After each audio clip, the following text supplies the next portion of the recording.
En este vídeo vamos a continuar hablando de los fallos del mercado y en concreto lo vamos a hacer hablando del fallo de mercado inestabilidad cíclica.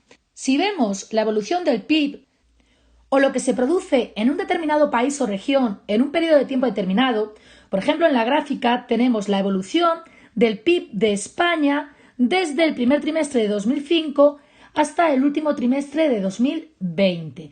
Como vemos, tenemos fases en las que la economía o el PIB crece y fases en las que la economía o el PIB decrece. Por lo tanto, podemos decir que la economía es cíclica. En las fases de recesión, la economía se contrae durante más de 2 periodos consecutivos. Es decir, que el PIB decrece.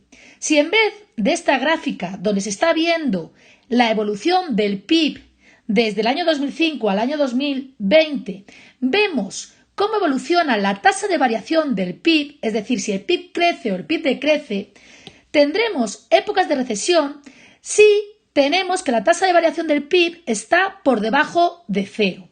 Por lo tanto, podemos ver aquí claramente 3 fases de recesión. Una del año 2008, una del año 2012 y otra actualmente en el año 2020. ¿Cuándo consideramos que se ha decrecido tanto que hemos entrado en crisis? Se considera que estamos en crisis si o bien se decrece durante un periodo largo de tiempo, por ejemplo 3 años, aquí podríamos hablar de crisis aunque no llega a los 3 años, o bien la caída ha sido tan importante que supera aproximadamente el 10%. Por ejemplo, aquí estaríamos hablando de crisis porque ha caído un 15,67%. En estas fases, la economía se contrae, es decir, que la producción cae, por lo que muchas empresas van a reducir su producción o algunas empresas tendrán que cerrar. Pero tanto si reducen su producción como si cierran, aumentará el desempleo, porque muchas personas se quedarán sin trabajo. Sin embargo, si la economía no se contrae, hablaríamos de expansión o de auge. Hablamos de expansión si la economía crece, por lo tanto, el PIB aumenta. Aquí estaríamos en expansión y aquí estaríamos en expansión. Si nosotros, en vez de verlo en la gráfica de la evolución del PIB, lo vemos en la gráfica de la tasa de variación del PIB, estaríamos en expansión cuando la tasa de variación está por encima de cero. Por lo tanto, siempre que esté por encima de cero, dice que la economía está creciendo. Hablaremos de recuperación cuando la economía pasa de una época de recesión o crisis y empieza a crecer.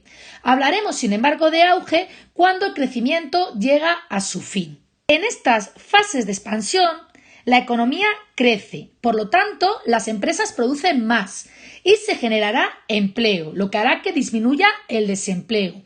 Pero si la economía sigue creciendo y se aproxima al pleno empleo, ese crecimiento suele estar acompañado de inflación, pudiendo generarse burbujas especulativas en algún sector.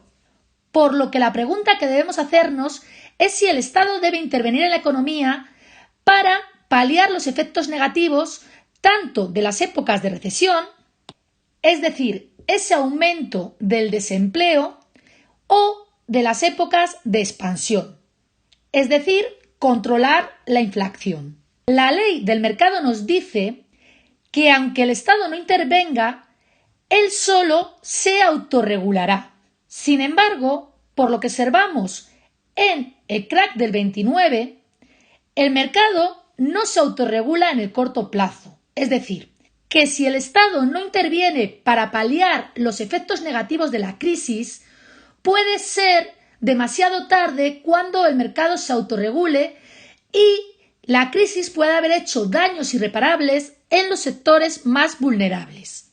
Según la cita de Keynes, a largo plazo todos estaremos muertos. Es decir, que hay que actuar en el corto plazo, por lo que el Estado debe de actuar. Esta actuación permitirá suavizar las fluctuaciones de los ciclos económicos, ayudará a paliar los efectos negativos de la crisis como el desempleo o el incremento de la morosidad y además permitirá controlar la inflación.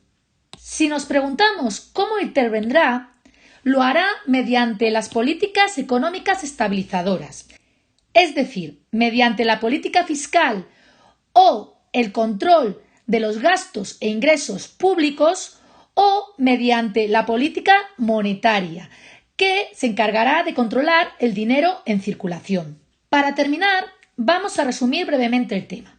Tenemos que como un fallo de mercado podemos considerar la inestabilidad cíclica, es decir, que la economía pasa por fases de expansión, a fases de recesión, a volver a crecer y volver a decrecer.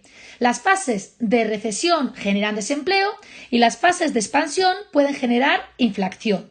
Por lo que, si dejamos al mercado actuar por sí solo, puede ser que sea demasiado tarde para paliar ciertos efectos negativos, por lo que el Estado deberá actuar en la economía para suavizar las fluctuaciones de los ciclos económicos, paliar los efectos negativos de las crisis y controlar la inflación.